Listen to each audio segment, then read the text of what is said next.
Life, the Universe and Everything by Douglas Adams. Chapter 19. Although it has been said that on Earth alone in our galaxy is cricket treated as fit subject for a game, and for this reason the Earth has been shunned, this does only apply to our galaxy, and more specifically to our dimension. In some of the higher dimensions they feel they can more or less please themselves, and have been playing a peculiar game called Brockian Ultra Cricket for whatever their transdimensional equivalent of billions of years is. Let's be blunt, it's a nasty game, says the Hitch-hiker's Guide to the Galaxy. But then anyone who has been to any of the higher dimensions will know that they're a pretty nasty heathen lot up there who should just be smashed and done in, and would be too if anyone could work out a way of firing missiles at right angles to reality. This is another example of the fact that the Hitch-hiker's Guide to the Galaxy will employ anybody who wants to walk straight in off the street and get ripped off, especially if they happen to walk in off the street during the afternoon when very few of the regular staff are there. There is a fundamental point here. The history of the Hitchhiker's Guide to the Galaxy is one of idealism, struggle, despair, passion, success, failure and enormously long lunch breaks. The earliest origins of the guide are now, along with most of its financial records, lost in the mists of time. For other and more curious theories about where they are lost, I shall continue. Most of the surviving stories, however, speak of a founding editor called Hurling Fruitmig. Hurling Fruitmig, it is said, founded the guide, established its fundamental principles of honesty and idealism, and went bust. There followed many years of penury and heart-searching, during which he consulted friends, sat in darkened rooms in illegal states of mind, thought about this and that, fooled about with weights, and then, after a chance encounter with the hoary lunching friars of Voondoon, who claimed that just as lunch was at the centre of a man's temporal day, and man's temporal day could be seen as an analogy for his spiritual life, so lunch should A, be seen as the centre of a man's spiritual life, and B, be held in jolly nice restaurants. He refounded the guide, laid down its fundamental principles of honesty and idealism, and where you could stuff them both, and let the guide on its first major commercial success.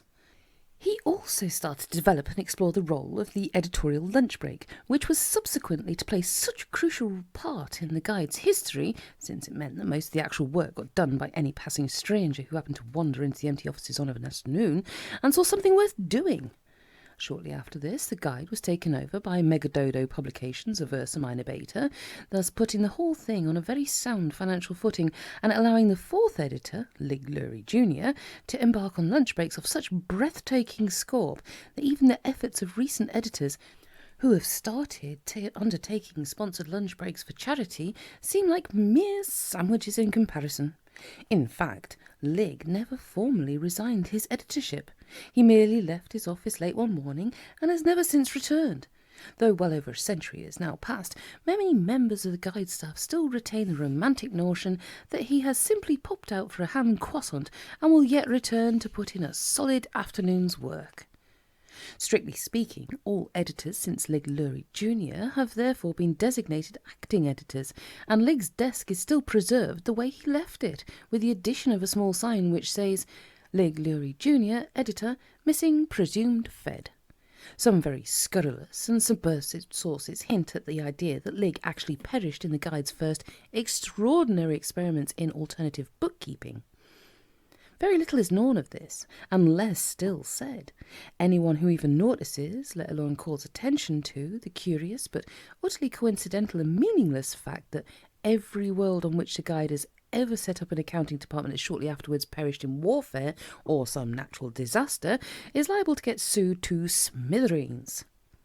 It is an interesting, though utterly unrelated fact that the 2 or 3 days prior to the demolition of the planet Earth to make way for the new hyperspace bypass saw a dramatic upsurge in the number of UFO sightings there, not only above Lord's Cricket Ground in St John's Wood, London, but also above Glastonbury in Somerset.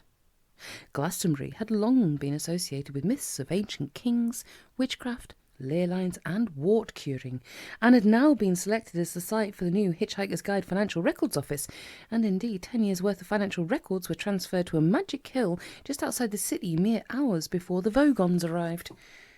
None of these facts, however strange or inexplicable, is as strange or as inexplicable as the rules of the game of Brocchian ultra cricket, as played in the higher dimensions. A full set of rules is so massively complicated that the only time they were all bound together in a single volume, they underwent gravitational collapse and became a black hole. A brief summary, however, is as follows. Rule 1. Grow at least 3 extra legs. You won't need them, but it keeps the crowds amused. Rule 2. Find one good Brocchian ultra cricket player. Clone him off a few times. This saves an enormous amount of tedious selection and training. Rule 3. Put your team and the opposing team in a large field and build a high wall around them. The reason for this is that, although the game is a major spectator sport, the frustration experienced by the audience at not actually being able to see what's going on leads them to imagine that there's a lot more exciting than it really is. A crowd that has just watched a rather humdrum game experiences far less life affirmation than a crowd that believes it's just missed the most dramatic event in sporting history. Rule 4. Throw lots of assorted items of sporting equipment over the wall for the players. Anything will do. Cricket bats, base cube bats, tennis guns, skis, anything you can get a good swing with. Rule 5. The players should now lay about themselves for all they are worth and with whatever they find to hand. Whenever a player scores a hit on another player, he should immediately run away and apologise from a safe distance. Apologies should be concise, sincere, and for maximum clarity and points, delivered through a megaphone. Rule 6. The winning team shall be the first team that wins. Curiously enough, the more obsession with the game grows in the higher dimensions, the less it is actually played, since most of the competing teams are now in a state of permanent warfare with each other over the interpretation of these rules.